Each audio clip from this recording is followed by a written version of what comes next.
साथियों, आज एक अलग नजरिए से एक सच देखने की कोशिश कीजिए। मोदी और पूरी भाजपा हिंदुओं की जितनी बड़ी दुश्मन है उतनी तो मौत भी नहीं है।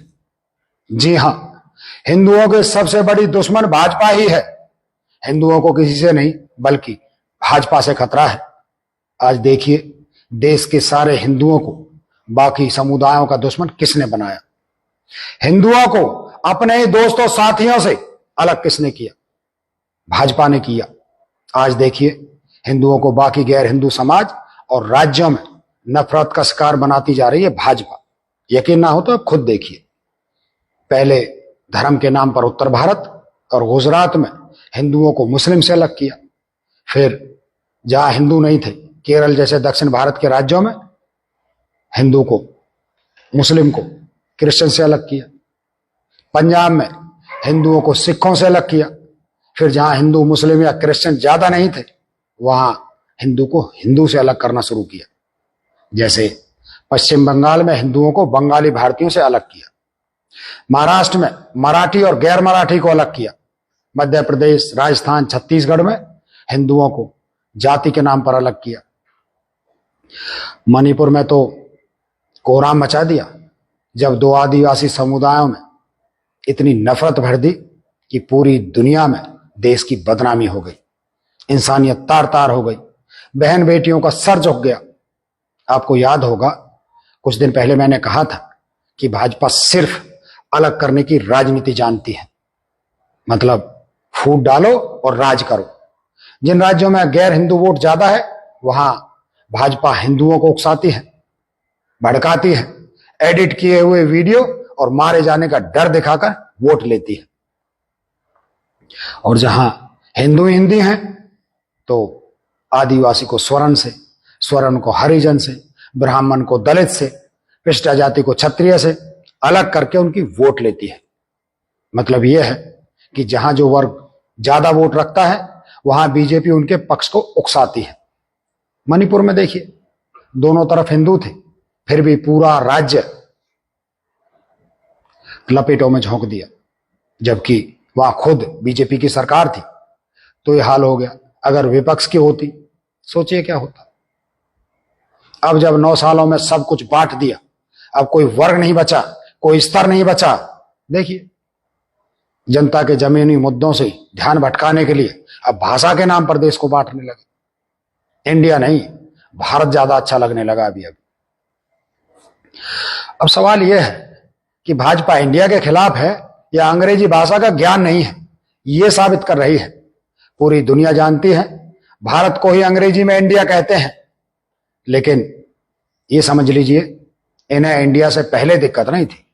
जैसे ही विपक्ष के गठबंधन का नाम इंडिया आया तो मोहन भागवत हो या भारत सरकार, सबको इंडिया चुभने लगा।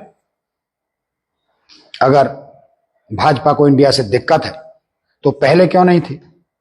पहले से मतलब आप ट्विटर, मतलब जो अब एक्स है, एक्स पर जाइए, बीजेपी के हैंडल चेक कीजिए। BJP for India Twitter handle 2010 में बनाया गया था। जाहिर है इस समय बीजेपी को ना इंग्लिश से दिक्कत थी ना इंडिया शब्द से।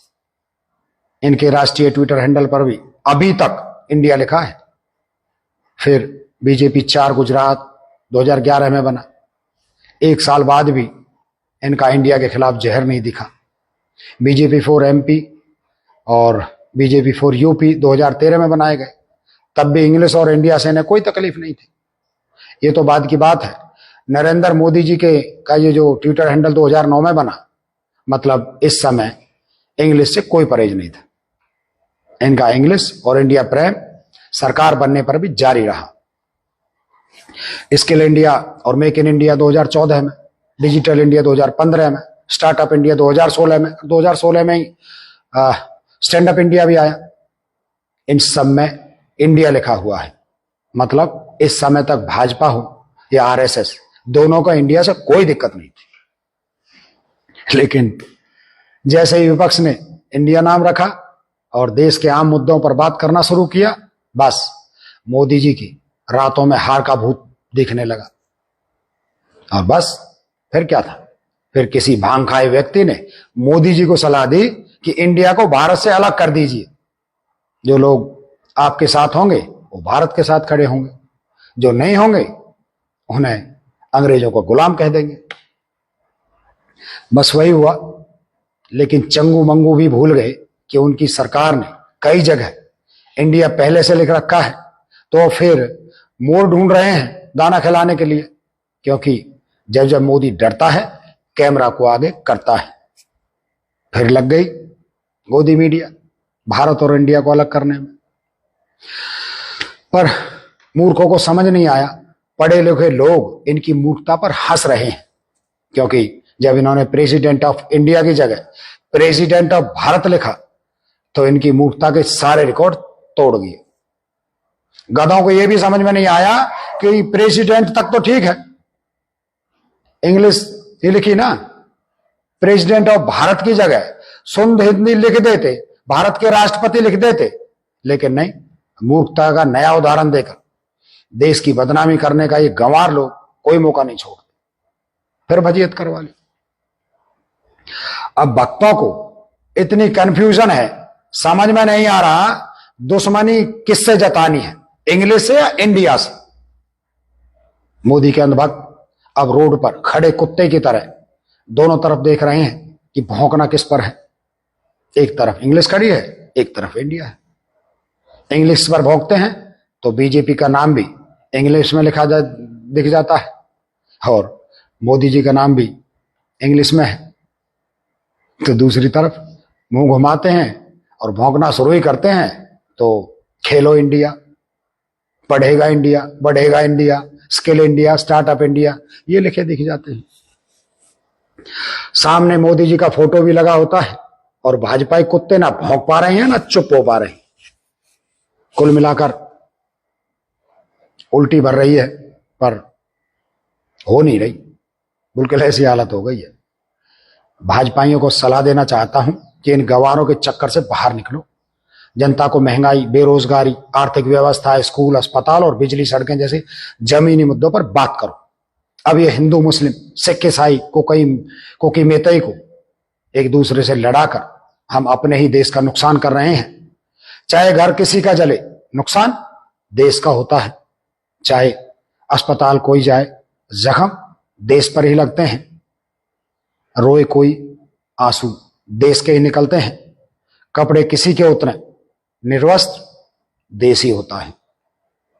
यकीन ना हो तो विदेश के अखबारों में हमारी खबरें पढ़ो, वहां इंडिया भारत पर बहस नहीं हो रही, वहां लिखा जाता है कि भारत में घर जले, भारत में रेप हुए, भारत में बुलडोजर चला, भारत में लड़की निर्वस्त्र घुमाई गई। ये छवि बनी है हमारे देश की मेरे आपके झगड़े से। इसलिए कोई ऐसा उदाहरण दो जैसा इसरो ने दिया कि महीनों तक तालियां बजे, पहले चांद फिर सूरज की यात्रा करते हुए भारत को दुनिया सलाम करे। यहां आने को, यहां रहने को तरसें लोग, वीजा के लिए लाइन लगे। जैसे हमारे लोग विदेशों में जाकर बसने की होड़ में है ना, विदेशी लोग भारत में रहने के लिए नागरिकता मांगे। ऐसे भारत का निर्माण करें, ऐसी तरक्की करें, ऐसा नाम कमाए कि सबका चहेता प्यारा भारत बने हमारा। इस तरह बांटने, फूट डालने और आम आदमी के दुख दर्द से ध्यान भटकाने वाले मुद्दे उठाकर देश को शर्मिंदा ना करें। देश के भविष्य को, आने वाली पीढ़ियों की नफरत की होली मत खेलो। अभी भी वक्त है, जाग जाओ, दूर हो जाओ नफरतों से, हिंसा और मारने की राजनीति से। जुड़ो तो सद्भाव और प्रेम की विचारधारा से। जय जगत।